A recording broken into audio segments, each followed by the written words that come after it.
আসসালামু আলাইকুম, welcome to আনড্রাইভ videos. সবাই কেমন আছেন? তো আজকে চলে এসেছি গুলশান সোসাইটি লেক পার্কে, যেটি গুলশান 2-এর 63 নাম্বার রোডে অবস্থিত। তো গুলশান 2 আমি যেসব জায়গায় যাই সেই জায়গাগুলোর ইতিহাস সম্পর্কে জানার চেষ্টা করি। তো সেই হিসেবে আজকের এই লেক পার্কটির ইতিহাস জানার চেষ্টা করি। তো আমি যেটা পেয়েছি সেখান থেকেই আমি আপনাদের সাথে কিছু শেয়ার করছি।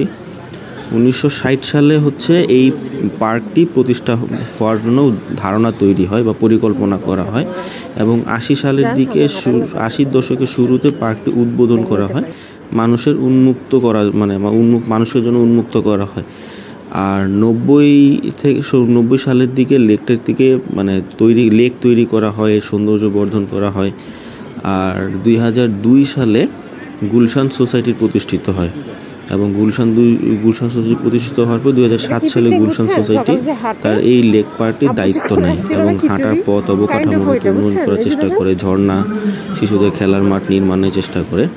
এবং 2010 থেকে 15 সালের দিকে সাংস্কৃতিক কেন্দ্র, আলোকসজ্জা, স্বাস্থ্য কেন্দ্র বা বিভিন্ন উন্নয়ন কাজ করতে থাকে।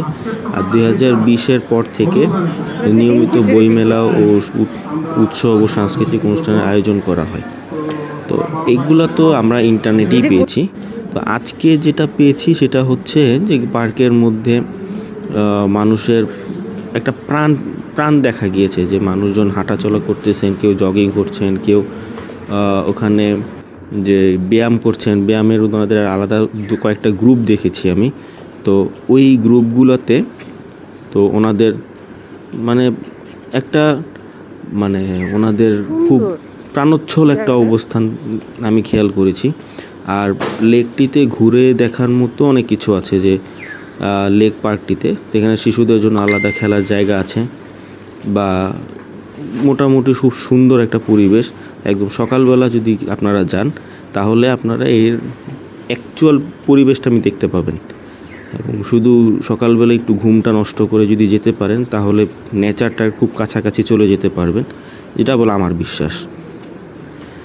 আর যাওয়ার জন্য কিভাবে যাবেন সেই জিনিসটা যদি বলি, তো আপনারা যদি যেখানেই যান আপনাদের সেখানে গুলশান 2-এ যেতে হবে। গুলশান 2 থেকে গোল চক্কর থেকে একটু সামনে এগিয়ে গেলে হাতের বামেই পেয়ে যাবেন 63 নাম্বার বিল্ডিং। তো এই 63 নাম্বার বিল্ডিংয়েই 63 নাম্বার রোড, এই 63 নাম্বার রোডে অবস্থিত আমাদের এই গুলশান লেক পার্কটি। তো আজকে এই পর্যন্তই। ধন্যবাদ সবাইকে। পরবর্তীতে অন্য কোনো একটা ভিডিওতে বা কোনো একটা জায়গায় গিয়ে ইতিহাস সম্পর্কে জানার চেষ্টা করব, এবং সেখানে জায়গাটার ন্যাচারাল সৌন্দর্য আপনাদের সামনে তুলে ধরার চেষ্টা করব। ধন্যবাদ সবাইকে।